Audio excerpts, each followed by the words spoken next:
My mother's voice came through the phone after 10 years of silence, and the first thing she said wasn't hello. It was, "Bree, honey, we really need to talk about your sister. It's serious this time." 10 years. Not a birthday card, not a missed call returned, nothing. And the first words out of her mouth weren't an apology. They were a request. Welcome to Sweet Payback Stories. Tonight's story begins with a phone call that broke a decade of silence in a single sentence, and what that sentence was actually asking for turned out to be far more complicated than anyone in this family was prepared to admit out loud. My name is Bree Calloway. I'm 28 years old, and I work as a genetic counselor at a children's hospital in Denver, the kind of job where you spend your days translating frightening test results into language families can actually hold onto without falling apart. I want you to remember that about me as this story unfolds, because it turns out the specific discipline of my job, the habit of never accepting an incomplete picture, of always asking for the full chart before making a single recommendation, became the exact skill that carried me through everything that followed that phone call. I should tell you about my 18th birthday first, because everything else in this story only makes sense once you understand what that day actually was, and what it set in motion. I grew up the older of two daughters in a house outside Boulder that always, in some quiet, unspoken way, organized itself around my younger sister Paige. She was 3 years behind me, warm and easily delighted in a way that made adults love her instantly, the kind of child who cries beautifully at movies and remembers everyone's birthday. I don't say any of that with resentment now, not entirely. I say it because it's true, and because it shaped, in ways I only fully understood much later, exactly how our parents allocated their attention between us without ever once framing it as a choice. My 18th birthday fell on a Saturday in October, and my mother had promised, months in advance, a real celebration, a dinner with extended family, the kind of milestone recognition I'd genuinely never had before, because somehow, every other significant date in my life had quietly been absorbed by something happening in Paige's. I remember picking out a dress for it 3 weeks ahead of time, trying it on in my bedroom mirror, actually allowing myself to feel excited in a way I'd learned, over the years, to be cautious about. 3 days before that Saturday, my mother sat me down at the kitchen table, twisting a dish towel in her hands the way she does when she already knows a conversation is going to go badly, and told me we needed to scale things back.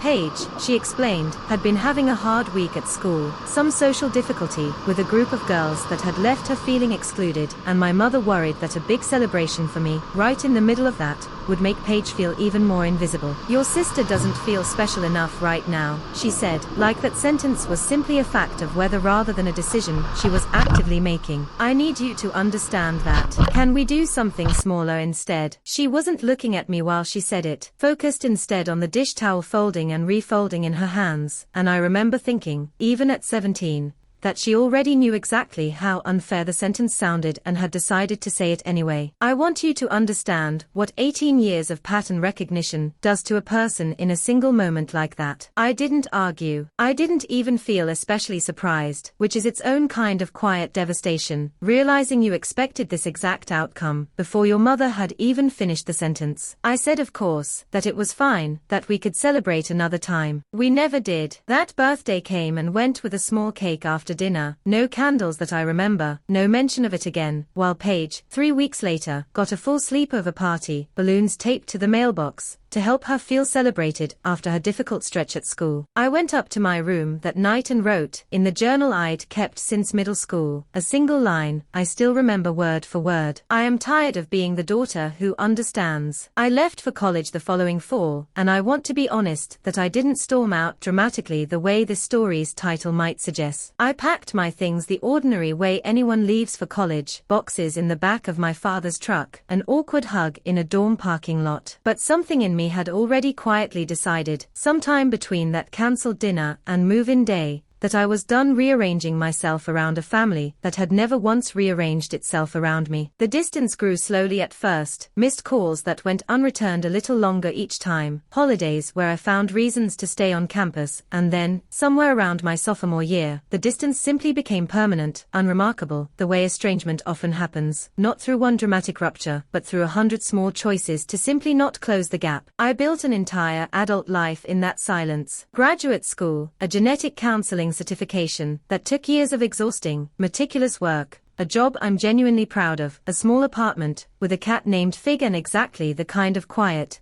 self-directed existence I'd never once had room to imagine for myself growing up in that house. I told myself, for a decade, that I had simply outgrown my family, the way people sometimes outgrow the town they were born in. It was easier to believe that than to sit with the more complicated truth that I'd left because staying meant continuing to be the daughter who understood forever, without ever once being understood in return. So when my mother's name lit up my phone on an ordinary Tuesday evening, 10 years after that October birthday, my first instinct wasn't hope. It was a kind of clinical wariness, the same wariness I bring to an unfamiliar test result before I know enough to interpret it safely. I was standing in my own kitchen, fig winding around my ankles waiting for dinner, and I let it ring twice before answering.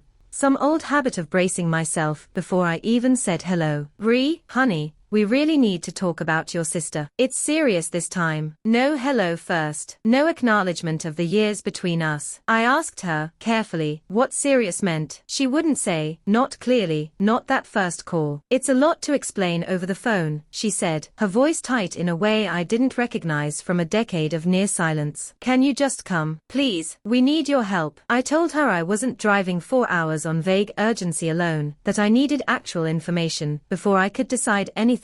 A boundary that felt, even as I said it, like the first genuinely adult thing I'd ever said to her. Her response taught me something important before I'd even learned what was actually wrong. She sighed, the specific sigh I remembered from childhood, the one that meant I was being difficult, and said, "I don't understand why you have to make everything so complicated, Bree. This is your family." 10 years of silence, and the first real friction wasn't about what she'd done. It was about my refusal to simply comply without information, which told me, before I knew a single medical fact, that whatever was actually happening, my mother's instinct was still to manage the story rather than share it honestly. It took 3 more phone calls over the following week, each one slightly more forthcoming than the last, before I finally had something resembling the full picture. Paige, now 25, had been diagnosed over 2 years earlier with a rare bone marrow disorder, the kind that eventually requires a stem cell transplant to prevent it from becoming fatal. 2 years. My sister had been quietly managing a serious, progressive illness for 2 full years. Through birthdays I'd texted her for, through a handful of surface-level phone calls where nothing in her voice had ever hinted that anything was wrong, and nobody in my family had told me any of it. I sat with that fact for a long time before I called my Aunt Denise, my mother's more talkative sister, the one who'd always been a slightly unreliable but useful source of information the rest of the family tried to keep quiet. She answered on the first ring, already mid-thought, the way Denise always answers a phone. "Oh, Bree, honey, I'm so glad you called. This whole thing has been such a nightmare." She told me things my mother hadn't, not because she meant to betray any confidence, but because she genuinely assumed I already knew. Over the past year, she mentioned, my parents had quietly arranged donor compatibility testing for several extended family members, cousins, an uncle, even Denise herself, treating the search for a matching donor like a private project confined entirely within a circle that had, apparently, never once considered including me. "They had me swabbed back in the spring," Denise said. "Wasn't a match, unfortunately. I think Ronnie got tested too, and one of the cousins on your dad's side." I asked her, keeping my voice as level as I could manage, when exactly this testing process had started. "Gosh, maybe 8, 9 months ago," she said, and then, a beat later, something shifted in her voice. "I just figured they'd already asked you." I could hear her realize, in real time, that she'd said something she probably shouldn't have. "Bree, did they not tell you any of this?" I told her the truth, that this phone call with her was the first I was hearing of any of it, and the silence on her end lasted long enough that I knew she understood exactly what that meant. I didn't wait for my parents to eventually get around to testing me. I called the transplant center directly the next morning, identified myself professionally, and asked, through entirely appropriate medical channels,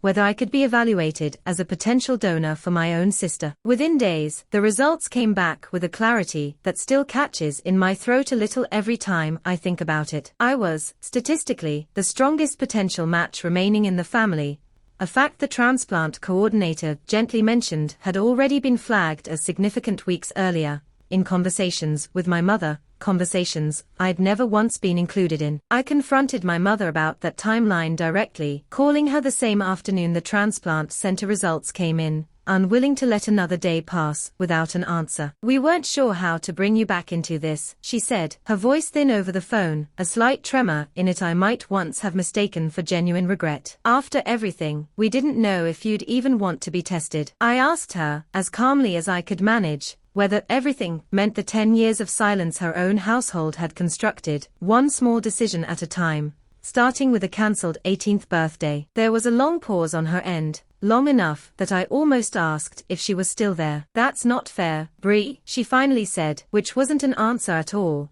just a familiar deflection dressed up as one. She never really has answered that question, not that day, not since. I flew out to see Paige alone, without my parents present, the first time we'd been in a room together without them mediating in almost a decade. I found her in the hospital cafeteria, at a corner table by the window, and she looked thinner than I remembered, tired in a specific, bone-deep way I recognized from patients' families at my own hospital, but her face lit up genuinely when she saw me, no performance in it, just relief. She stood up too fast and nearly knocked over her tray reaching for a hug, and we stood there holding on to each other for a long moment before either of us said anything at all. We talked for almost 3 hours that first visit, the coffee between us going cold twice, while a nurse eventually stopped by to gently ask if we needed anything else. Somewhere in the middle of it, I asked her, carefully, what she remembered about the years right after I left for college, bracing myself for whatever version of the story she'd been given. She frowned slightly, thinking, "Honestly, I always figured you just got busy. College, then grad school, then your job. I didn't think it was anything, like, personal." She said it so easily, so entirely without suspicion, that I realized in that moment she had no idea what had actually happened between me and our parents all those years ago. She believed, sincerely, that I had simply drifted away after college, busy building my own life, the way people sometimes do. She had never been told about the cancelled birthday. She had never been told I'd stopped calling, because nobody ever called back. "Paige," I said, and something in my voice must have changed,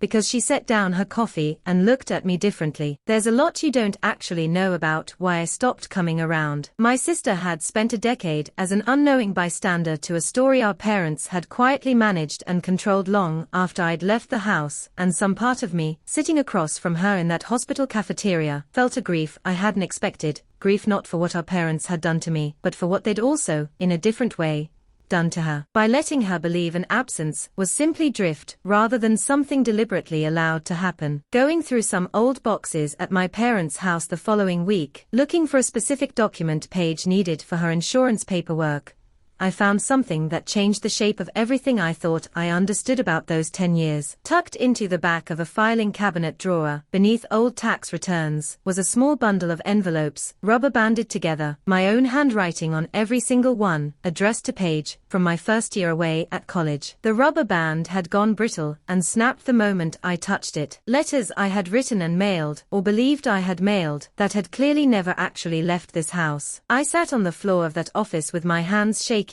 reading my own 18-year-old handwriting, apologies I'd written for the distance already growing between us, small updates about my classes, a description of my dorm room I'd clearly thought was funny at the time, one letter, dated just after that first Thanksgiving away, that simply said I miss you and I hope you know none of this is your fault. I read that particular line 4 times, sitting on the cold office floor, remembering exactly how much I'd meant it at 18, and how completely it had disappeared into a drawer instead of reaching the one person it was written for. My parents hadn't simply let 2 sisters drift apart through inattention. Someone had actively intercepted the one thread that might have kept us close, and kept it, for reasons I still don't fully understand, in a drawer for 10 years instead of ever explaining why. I didn't confront anyone that day. I photographed every letter, carefully, front and back, the same instinct that had served me well throughout this entire process, and I drove to a hotel instead of staying in my childhood bedroom that night, needing distance to think clearly about what I'd just found before I said a single word to anyone in that house. The medical conversation, meanwhile, kept moving forward on its own separate track, and it was during one of those logistics calls that my father raised something that shifted the entire shape of what this family was actually asking of me. Almost casually, folded into a conversation about scheduling, he mentioned that a portion of Paige's experimental post-transplant treatment wasn't fully covered by insurance, and wondered, given my stable income, whether I'd be willing to help cover some of the difference. I want to be honest that in the moment, exhausted and emotionally raw from the letters I'd just found, I almost said yes, without thinking too hard about it. The old instinct to simply provide whatever was asked of me rising up out of habit rather than genuine consideration. What stopped me was something I noticed on the kitchen table during that same visit: paperwork left out, not hidden, simply left where anyone might see it if they looked, next to a stack of mail and my father's reading glasses. A life insurance policy, structured through a family trust years earlier, naming Paige as sole beneficiary, with payout terms that shifted noticeably depending on the timeline and outcome of her medical treatment. I stood in that kitchen for a long moment with the pages in my hand, my father somewhere upstairs, my mother running an errand, the house quiet around me in a way that made the discovery feel almost illicit, though I hadn't gone looking for it at all. I'm not an estate attorney, and I want to be careful not to claim I fully understood every clause. But I understood enough, from years of reading dense, technical medical consent forms for a living, to recognize that my parents' urgency around this treatment wasn't purely, simply about my sister's health. There was a financial architecture sitting underneath all of it that nobody had ever mentioned to either of us. I photographed those pages too, the same careful instinct guiding my hand, and put everything back exactly where I'd found it. When I raised gentle questions about the financial request, without yet mentioning what I'd seen on that table, my mother's response confirmed something I'd been circling for weeks, without quite naming. "After everything this family has done for you," she said, the exact old sentence, worn smooth from years of use, "I would think you'd want to help." For the first time in my life, that sentence didn't land the way it always had. I had letters in a drawer that were never mailed. I had 10 years of silence this family had constructed, and then quietly blamed on my own drifting. I asked her, directly, what exactly this family had done for me that I was now expected to repay, and she didn't have an answer, not a real one, just a longer, more wounded version of the same sigh from that first phone call. Paige found out about the letters before I ever told her, actually, going through that same filing cabinet herself looking for a different document, and calling me that same evening in a state I'd never once heard from her before, genuinely, coldly furious. I picked up to find her already mid-sentence, her voice tight and shaking. "I confronted them," she said. "I asked Mom straight out why she never told me you'd written, and she couldn't even look at me, Bree. She just kept saying she thought it was for the best. I asked her what our father had said. Nothing," Paige said, and I could hear something bitter in the word. "He just left the room. That's his whole strategy for everything, apparently." My sister, who had spent her whole childhood as the unwitting beneficiary of our parents' favoritism, was now the one sitting across from them demanding an explanation neither of them could give cleanly. It wasn't the family dynamic I'd grown up inside. It was something new, something Paige had built herself, entirely without my asking her to. I made the decision, around this same point, to formally separate the medical process from the family conflict entirely. I called Paige's transplant coordinator directly and asked that all further communication and consent documentation go through the medical team and myself, cutting my parents out of a pipeline of information they'd controlled, in one form or another, for a full decade. It wasn't punitive. It was, simply, the same principle I apply every day in my own work, that a patient's family deserves complete, unfiltered information, not a version curated by whoever happens to be managing the narrative that week. I told my father clearly, in a single phone call I didn't let drift into anything longer, that I would proceed with donor testing and the transplant procedure itself, because that decision was about my sister, not about him or my mother. And I told him, with equal clarity, that I would not be contributing financially to the treatment gap, that the request had arrived tangled up with information I hadn't been given honestly, and that I needed the two things kept entirely separate going forward. He didn't argue, which surprised me more than if he had. He simply said, quietly, "Understood," and the call ended there. The transplant took place on a Tuesday morning in March, and I remember very little of the procedure itself, beyond the specific, strange calm of finally doing something concrete, after months of complicated family excavation. What I remember clearly is waking up afterward to a text from Paige, sent from her own hospital bed down the hall, 3 words. "Thank you, sister." Not "thank you," or "thank you so much," the specific, deliberate word sister doing more work in that message than any longer sentence could have. The recovery period that followed became, unexpectedly, the actual turning point of this entire story, and not in the way I once might have hoped. It wasn't my parents who showed up consistently in the weeks after, bringing meals, sitting with me during the hardest, most physically draining days of my own recovery from donation. It was Paige, still recovering herself, insisting on video calls every evening, propped up against hospital pillows with an four-line taped to the back of her hand, slowly, deliberately rebuilding something between us that had nothing to do with our parents' version of our family at all. She apologized, more than once, for a childhood dynamic she was only now beginning to fully understand she'd benefited from without ever once asking for it. I didn't know, she told me one night, both of us propped up in our respective beds on a video call, her face pale and tired on the small screen. I really didn't know it was that bad for you. I'm sorry I never asked. I told her she didn't need to apologize for something she was never given the information to notice, and she shook her head, insisting gently that not asking was its own kind of choice, even when you don't realize you're making it. We talked that way most nights for weeks, sometimes about the past, more often about ordinary things, a show she was watching, a nurse she'd grown fond of, the specific, unremarkable intimacy of two people slowly learning how to actually be sisters instead of two characters in a story their parents had written for them. My relationship with my parents remains exactly what it's been since that first phone call, careful, bounded, entirely lacking the dramatic reconciliation or explosive final confrontation you might expect from a story like this one. There was no single moment where I told them off completely, no scene where a whole family's dysfunction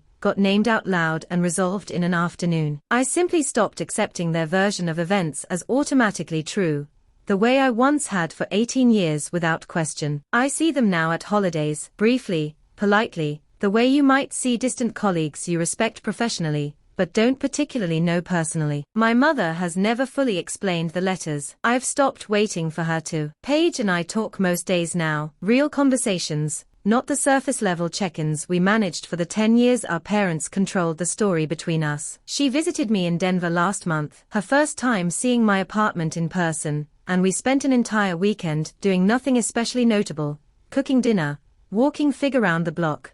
The kind of ordinary closeness I genuinely never expected to have with anyone in that family again. She sat at my small kitchen table the first night, looking around at the life I'd built entirely on my own, and said, quietly, I wish I'd seen this sooner. All of it. Somewhere over that same weekend, she told me she'd started therapy, partly to unpack what it meant to have been, for her entire childhood, the daughter our parents organized everything around, a role she was only now understanding had never actually served her the way it looked like it did from the outside. Turns out being the favorite isn't actually the same thing as being known, she said, and I thought that might be the most honest sentence either of us had said all weekend. I think about that 18th birthday sometimes, the dish towel twisted in my mother's hands, the sentence that decided, in a single breath, that my milestone mattered less than smoothing over my sister's hard week at school. I don't think about it with the same sharp hurt anymore. I think about it as the first quiet decision in a pattern I spent 10 years correctly reading and a decade more finally, fully understanding. Justice, in this story,